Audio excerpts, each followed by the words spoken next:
बिस्मिल्लाहिर्रहमानिर्रहीम अस्सलाम वालेकुम and hi everyone. I welcome you all to my channel virtual mind with Shoaib. आज का हमारा ये सेकंड लेसन है। याद रहे कि हमने आफाक सीरीज जनरल साइंस के ग्रेड 6 के कोर्स का आगाज़ किया था और आज का हमारा टॉपिक है structure of animal and plant cell. यहाँ पर अगर हम वर्ड स्ट्रक्चर को समझने की कोशिश करें तो वर्ड स्ट्रक्चर का आसान लफ्ज़ों में ये मतलब होता है कि कोई चीज़ कैसे बना है। यहाँ पर अगर हम स्ट्रक्चर ऑफ एनिमल सेल की बात करें तो यहाँ पर हम ये सीखने की कोशिश करेंगे कि एनिमल के जो सेल हैं वो कैसे बने हैं और प्लांट के जो सेल हैं वो कैसे बने हैं। ठीक है, both animals and plant cell have eukaryotic cell. दोनों एनिमल्स और प्लांट के सेल जो हैं वो यूकैरियोटिक सेल्स हैं। यूकैरियोटिक सेल्स कौन से सेल्स होते हैं? वो सेल जिनमें न्यूक्लियस होता है उनको हम यूकैरियोटिक सेल्स कहते हैं। तो एनिमल और प्लांट दोनों के सेल्स में न्यूक्लियस होता है, न्यूक्लियस उसमें मौजूद होता है, इसलिए एनिमल और प्लांट के जो सेल्स हैं वो यूकैरियोटिक सेल्स हैं।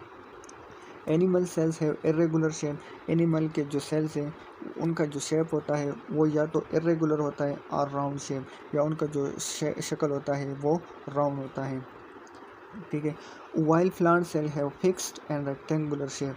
जबकि प्लांट्स के सेल्स का जो शेप होता है वो क्या होता है? फिक्स होता है, वो इरेगुलर नहीं होता। ठीक है, रेगुलर और फिक्स को मैं आपको एक पिक्चर की मदद से समझाने की कोशिश करूँगा। यहाँ पर देखिए ये एनिमल सेल है और इसका जो शक्ल है वो राउंड है। ठीक है, तो हमने वहाँ क्या पढ़ा? हमने ये कहा कि एनिमल का जो सेल होता है वो या तो राउंड होगा या वो कैसे होगा? इरेगुलर होगा। तो अगर हम इस शेप को देखें तो ये न्यूरॉन है और न्यूरॉन जो है ये हमारे नर्वस सिस्टम का एक सेल है।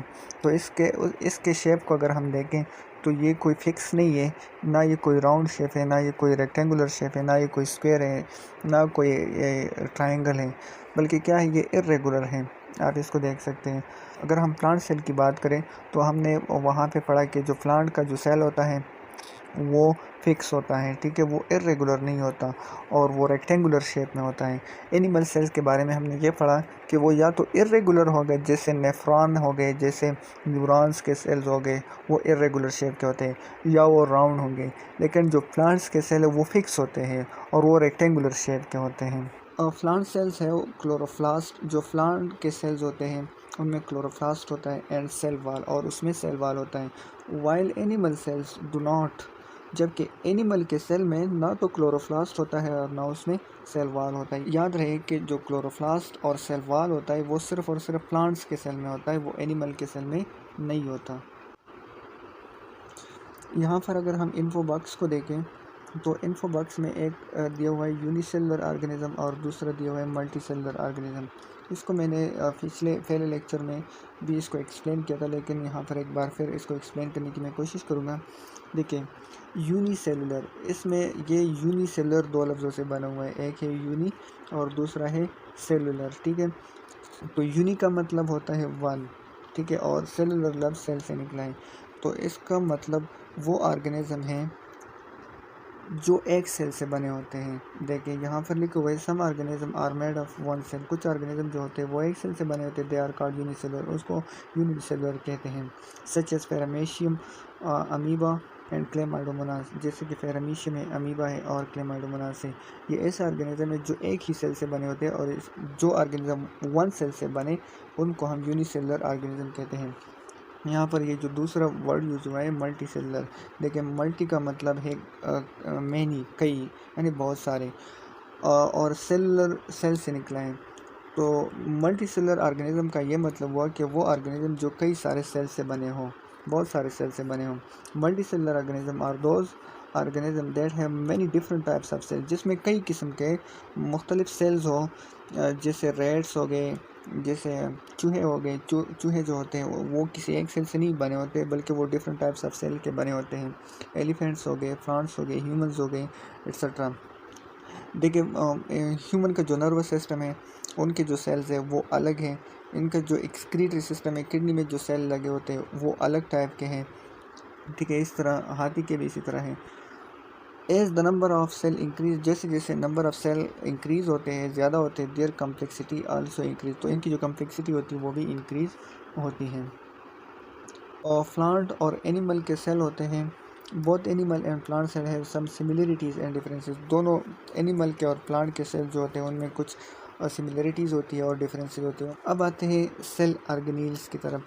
सेल ऑर्गेनील्स क्या होते हैं? देखिए, हम सेलुलर ऑर्गेनाइजेशन को जब पढ़ रहे थे तो वहाँ पे हमने ये समझा था कि बहुत सारे सेल्स मिलकर एक टिश्यू बनाते हैं और फिर टिश्यू मिलकर एक आर्गन बनाते हैं और फिर आर्गन मिलकर एक सिस्टम्स बनाते हैं और सिस्टम मिलकर एक बॉडी बनाते हैं। यहाँ पर हम ये सीखेंगे कि जो सेल्स होते हैं वो किस चीज़ का बना होता है। देखिए, टिश्यूज़ तो सेल से बने ना, तो सेल किस चीज़ से बने हुए हैं?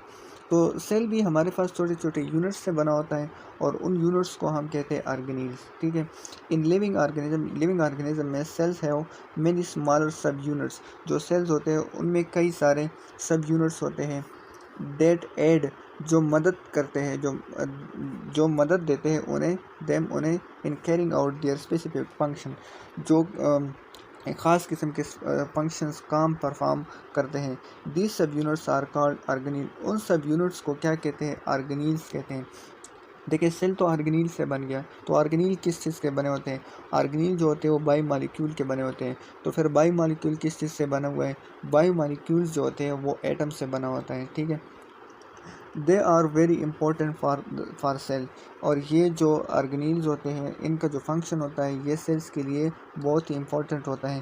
Because they perform various useful task, क्योंकि ये मुख्तलिफ़ किस्म के मुफीद टास्क सरंजाम देते हैं। Some of these organelle are discuss below. इनमें से कुछ ऑर्गेनील जो हैं उनको हम डिस्कस करते हैं। उनमें पहला जो है सेल वाल है। The outermost covering of plant cell is called cell wall. देखिए, हमने पहले ये पढ़ा था कि सेल वाल जो होता है ये सिर्फ और सिर्फ प्लांट सेल में होता है। तो प्लांट सेल का जो सबसे आखिरी लेयर जो होता है, उनका जो आखिरी कवरिंग लेयर होता है उसको हम सेल वाल कहते हैं। It gives a well defined shape to the plant cell. और ये जो सेल वाल होता है ये प्लांट के सेल को एक वेल डिफाइंड, एक वाज़ेह तौर पर एक शक्ल देता है। It is compose of strong, ये एक मजबूत एंड हार्ड मटेरियल पर मुश्तमिल होता है। कंपोज का मतलब है मुश्तमिल होना, जिसको क्या कहते हैं? सेलुलोज कहते हैं। देखिए, ये जो सेल वाल होता है ये ख़ास किस्म के मजबूत और सख्त किस्म के मटेरियल पर मुश्तमिल होता है और उस मटेरियल को सेलुलोज कहते हैं। इट प्रोवाइड्स प्रोटेक्शन, ये हिफाजत मुहैया करते हैं। And support to the cell, और सेल को ये सपोर्ट फ्राहम करता है। There is no cell wall around animal cell. हमने जैसे मैंने पहले आपको कहा था कि एनिमल सेल में जो है वो सेल वाल नहीं होता है, सेल वाल सिर्फ और सिर्फ प्लांट सेल में होता है। तो यहाँ पर भी यही बात रिपीट की गई है कि एनिमल के सेल में कोई सेल वॉल नहीं होता। इसलिए एनिमल की जो बॉडी है वो सॉफ्ट सी है और जो प्लांट की बॉडी है वो क्या है? हार्ड होती है। उसकी वजह यह है कि प्लांट के सेल में जो है सेल वॉल होता है और एनिमल के सेल में सेल वॉल नहीं होता। इस फिगर को अगर हम देखें तो ये हमारे पास सेल वॉल की स्ट्रक्चर है। दूसरा जो ऑर्गेनील है वो है सेल मेम्ब्रेन। देखिए, सेल मेम्ब्रेन क्या है? The thin semi permeable membrane, जो पतला और सेमी परमिएबल मेम्ब्रेन होता है। सेमी परमिएबल मेम्ब्रेन को आगे मैं एक्सप्लेन करता हूँ। विच कंट्रोल द पैसेज, जो कंट्रोल करता है पैसेज ऑफ मटीरियल के गुज़र को इन, अंदर and out of a cell. Cell से मटीरियल का अंदर जाना और सेल से मटीरियल का बाहर आने को जो मेम्ब्रेन कंट्रोल करता है उसको सेल मेम्ब्रेन कहते हैं। इट एक्ट्स लाइक ए सीव, और ये क्या काम करता है? ये कैसे काम करता है? ये एक सीव की तरह काम करता है। सीव का मतलब, सीव चांदनी को कहते हैं और पश्तो में इसको चांद कहते हैं। चांदनी किस काम के लिए होता है? चांदनी फिल्ट्रेशन के लिए होता है। देखिए, जब हम चाय को फिल्टर करते हैं तो हम क्या करते हैं? उसे पत्ती रिमूव करने के लिए हम क्या लगाते हैं? सीव को लगाते हैं कि उससे जो पत्ती होती है वो अलग हो जाए और ख़ालिस चाय जो है वो हम कप में डाल सकें। तो ये जो सेल मेम्ब्रेन होता है ये जस्ट लाइक सीव होता है और ये जो सीव लाइक प्रॉपर्टी है इसको सेमी परमिएबल मेम्ब्रेन कहते हैं। ठीक है। जैसे देखें, जो सीव होता है उसमें पोर्स होते हैं कि नहीं होते? ठीक है। तो उस पोर से वो क्या करता है? चाय को बाहर जाने देता है, उस चांदी से चाय को बाहर जाने देता है। और उसमें कुछ वॉल्स भी होते हैं ना, ऐसे इस किस्म के होते हैं। एक मिनट, ये आप देख सकते हैं। अब ये जो सुराख होते हैं, ठीक है, इनसे कुछ मटेरियल का गुज़र हो सकता है। ठीक है। तो इसको हम परमिएबल कहते हैं। अगर इससे किसी चीज़ को गुजरो तो इसको हम परमिएबल कहते हैं। अब सेमी परमिएबल का ये मतलब है कि ये इससे गुज़र भी हो सकता है और इससे गुज़र नहीं भी हो सकता है। तो जहाँ जहाँ से गुज़र हो सकता है वो परमिएबल हो गया, और जहाँ से गुज़र नहीं हो सकता है तो वो इम्परमिएबल हो गया। लेकिन ये जो सेल मेम्ब्रेन है ये सेमी परमिएबल है, मतलब इनमें कई जगहों से मटेरियल का पैसेज हो सकता है और कई जगहों से इससे मटेरियल का पैसेज नहीं हो सकता। तो इसलिए ये जो सेल मेम्ब्रेन होता है ये सेमी परमिएबल मेम्ब्रेन होता है। Let some material pass through it, कुछ मटीरियल इसमें से पास हो जाते हैं जैसे सीव में होते हैं, एंड स्टाफ अदर, और कुछ जो होते हैं वो स्टाफ हो जाते हैं। जैसे हम जब हम चाय को फिल्टर करते हैं तो पत्ती ऊपर रह जाती है, जो चाय होती है वो नीचे कप में चली जाती है। तो जस्ट लाइक दैट सीव, ये सेल मेम्ब्रेन उसी तरह काम करता है जैसे एक सीव काम कर रहे हैं। That is why it is called semi permeable, इसीलिए इसको सेमी परमिएबल मेम्ब्रेन कहते हैं।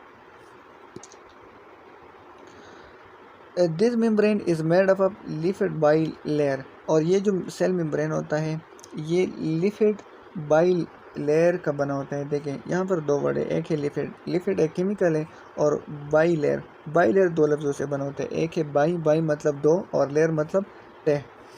तो ये जो सेल मेम्ब्रेन होता है, तो ये जो सेल मेम्ब्रेन होता है ये लिपिड के दो लेयरों से बना होता है, एंड प्रोटीन और प्रोटीन के लेयरों से बना होता है। यहाँ पर आप देख सकते हैं यहाँ से ऊपर एक लेयर बना है और एक ही नीचे बना हुआ है, यहाँ पर लिखा हुआ है लिपिड लेयर। ठीक है। The cell membrane is the outermost covering of animal cell, ये जो सेल मेम्ब्रेन होता है ये एनिमल सेल का सबसे आखिरी लेयर होता है। प्लांट सेल का भी ये आखिरी लेयर होगा? नहीं, प्लांट सेल का ये आखिरी लेयर नहीं होता, बल्कि इससे एक आखिरी और लेयर होता है जिसको सेल वॉल कहते हैं। देखिए प्लांट में सबसे पहले सबसे जो आखिर मेम्ब्रेन है, जो आखिरी लेयर है उसको सेल वॉल कहते हैं, उसके अंदर सेल मेम्ब्रेन आता है। जबकि एनिमल सेल में सेल वॉल नहीं होता, तो इसलिए एनिमल सेल में जो सबसे आखिरी लेयर होगा, जो सबसे लास्ट में लेयर होगा, जो सबसे आउटर मोस्ट कवरिंग लेयर होगा वो सेल मेम्ब्रेन होगा। A plant cell also has a cell membrane, plant cell में सेल मेम्ब्रेन भी होता है, but it is below the cell wall, लेकिन ये सेल वॉल से नीचे होता है, जैसे मैंने आपको समझा दिया। नेक्स्ट जो हमारे पास ऑर्गेनील है उसको साइटोप्लाज्म कहते हैं। देखिए the jelly like transparent material, gel जैसे ट्रांसपेरेंट मटेरियल, यहाँ पे वर्ड ट्रांसपेरेंट है। ट्रांसपेरेंट का मतलब ट्रांसपेरेंट मटेरियल से वो मटेरियल मुराद है जिसमें हम एक साइड से देखें तो दूसरा साइड हमें नज़र आ जाए, जैसे ग्लास हो गया, जैसे वाटर हो गया। ठीक है। तो ये जो साइटोप्लाज्म होता है ये ट्रांसपेरेंट मटेरियल की तरह होता है, दैट फिल द सेल, जो सेल को फिलअप कर देता है, जो सेल को भर देता है, कॉल्ड साइटोप्लाज्म, उसको हम साइटोप्लाज्म कहते हैं। देखिए सेल में दरमियान में एक न्यूक्लियस होता है और आगे सेल वॉल होता है।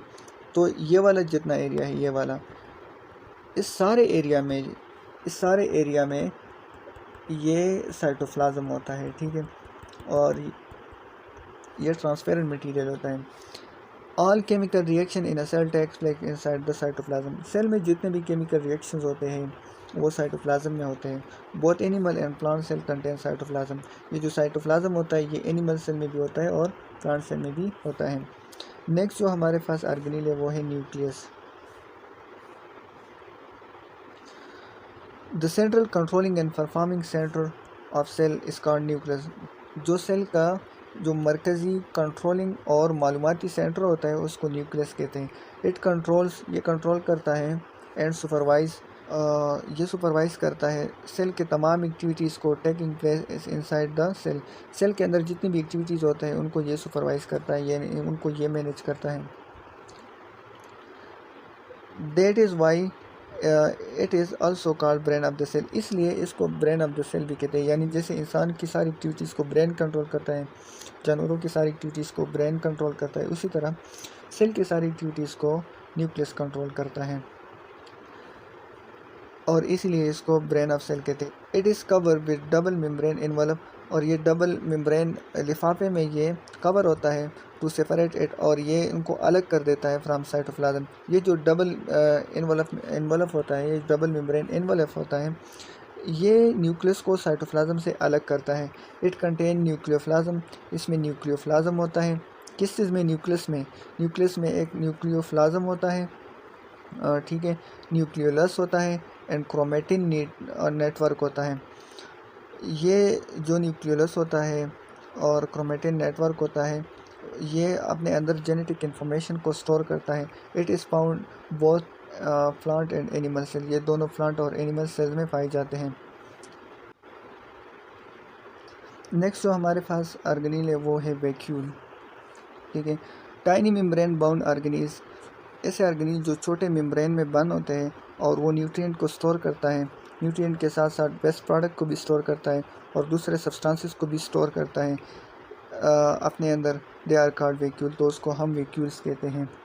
They are found in both animal and plant cell, ये दोनों एनिमल और प्लांट सेल में पाए जाते हैं। However in animal cells many small vacuoles are present, animal के सेल में एनिमल के सेल में बहुत सारे छोटे छोटे वैक्यूल्स पाए जाते हैं। But in plant cell only a single vacuole is present, जबकि प्लांट के सेल में सिर्फ और सिर्फ एक वैक्यूल पाया जाता है, बट कंपैरेटिवली बिगर वैक्यूल। लेकिन ये जो वैक्यूल होता है ये एनिमल के वैक्यूल से बड़ा होता है। ठीक है, देखिए एनिमल के सेल में बहुत सारे वैक्यूल्स होते हैं, जबकि प्लांट के सेल में सिर्फ एक वैक्यूल होता है और ये उन वैक्यूलों से बड़ा होता है। ठीक है, मैं अगर इसकी स्ट्रक्चर आपको दिखाऊं, देखिए ये प्लांट सेल है और इसमें ये सेंटर में सिर्फ एक ही वैक्यूल है, ये वाला, ये सिर्फ एक वैक्यूल है। जैसे कि हमने पढ़ा कि प्लांट की सेल में सिर्फ एक बिगर वैक्यूल होता है। ठीक है, और एनिमल के सेल में बहुत सारे छोटे छोटे वैक्यूल पाए जाते हैं। यहाँ पर ये देखिए, ये जो ब्लू कलर लाइक स्ट्रक्चर्स है ये वाले, जैसे ये आपके पास क्या है, ये आपके पास वैक्यूल्स है और ये कई सारे होते हैं, ये कोई एक सिंगल वैक्यूल नहीं है। अब नेक्स्ट देखिए माइटोकॉन्ड्रिया क्या है।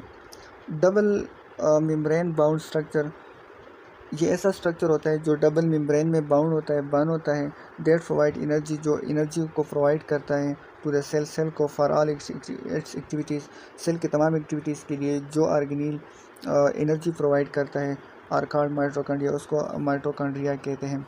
देखिए यहाँ पर वर्ड एनर्जी है, एनर्जी किसे कहते हैं? एनर्जी हर वो चीज़ होती है जो आपको काम के काबिल बनाए। जैसे पानी हो गया, तो अगर आपको प्यास लगी होती है और आप पानी ना पिए तो क्या आप काम कर सकेंगे? नहीं कर सकेंगे। तो पानी आपके लिए क्या हो गया? एक एनर्जी हो गया। इस तरह अगर आपको भूख लगी होती है तो भूख की हालत में आप काम नहीं कर सकेंगे जब तक आपको खुराक नहीं मिलता। जब आपको खुराक मिलता है तब आप काम के काबिल होते हैं। ठीक है, तो खुराक और ये पानी हमारे लिए क्या है? एक एनर्जी का काम करता है। तो इसी तरह सेल में जो ऑर्गेनील्स होते हैं या सेल जो होता है वो डिफरेंट एक्टिविटीज़ परफॉर्म करता है और एक्टिविटीज़ परफॉर्म करने के लिए सेल को एनर्जी रिक्वायर होती है और वो एनर्जी उनको माइटोकॉन्ड्रिया प्रोवाइड करता है। They are called powerhouse of the cell, इसको सेल का पावर हाउस भी कहते हैं। पावर हाउस क्यों कहते हैं? क्योंकि ये एनर्जी जनरेट करता है। They are present both in animal and plant cell, ये माइटोकॉन्ड्रिया जो होता है ये एनिमल और प्लांट सेल दोनों में होता है। नेक्स्ट जो हमारे पास ऑर्गेनील है वो है chloroplast. Tiny disc like structure, disc जैसा स्ट्रक्चर्स होता है, हैविंग ग्रीन पिगमेंट, जिसमें ग्रीन पिगमेंट होता है जिसको क्लोरोफिल कहते हैं। इनसाइड देम, ये इनके अंदर होता है। यानी क्लोरोप्लास्ट क्या है? यानी डिस्क लाइक स्ट्रक्चर है जिसमें ग्रीन पिगमेंट होता है, उस पिगमेंट को क्लोरोफिल कहते हैं और ये क्लोरोफिल क्लोरोप्लास्ट के अंदर होता है। They are only present in plant cell, ये सिर्फ और सिर्फ प्लांट सेल में पाया जाता है। इसलिए प्लांट के जो पत्ते हैं उनकी जो कलर होती है वो ग्रीन होती है। वो क्यों ग्रीन होती है? वो इस ग्रीन पिगमेंट की वजह से, और इस ग्रीन पिगमेंट को क्लोरोफिल कहते हैं। And give the green colour to the plants, और ये प्लांट्स को ग्रीन कलर देता है। They capture the energy from the sun, ये सन से एनर्जी को कैप्चर करता है। And use it to make food for the plant by a process called photosynthesis, और यही एनर्जी ये इस्तेमाल में लाता है। किस चीज़ के इस्तेमाल में लाता है? खुराक बनाने के लिए ये प्लांट जो होते हैं खुराक बनाने के काम में लाते हैं। और इस अमल को, जिसमें हम पौधे जो है अपने लिए खुराक तैयार करते हैं, उसको फोटोसिंथेसिस कहते हैं। Leaves are called food factories of plant, ये जो लीव्स होते हैं इसको प्लांट्स का फूड फैक्ट्री भी कहते हैं। क्यों कहते हैं? क्या होता है? Because they chloroplast inside them, और इनको क्यों कहते हैं फैक्ट्री? ये खुराक कैसे तैयार करते हैं? क्योंकि इनके अंदर क्लोरोप्लास्ट होता है और क्लोरोप्लास्ट क्या करता है? वो एनर्जी को एब्जॉर्ब करता है। कौन सी एनर्जी को एब्जॉर्ब करता है? सन की एनर्जी को एब्जॉर्ब करता है। किस लिए एब्जॉर्ब करता है? उसी एनर्जी की मदद से ये पौधे जो होते हैं अपनी खुराक तैयार करता है। ये लीव्स जो होते हैं अपने पौधे के लिए खुराक तैयार करता है, और जिस अमल में पौधे अपने लिए खुराक तैयार करें उसको फोटोसिंथेसिस कहते हैं। आज के लिए इतना ही काफ़ी है। Thanks for watching. अगर वीडियो अच्छी लगी हो तो लाइक कीजिए और चैनल को सब्सक्राइब कीजिए।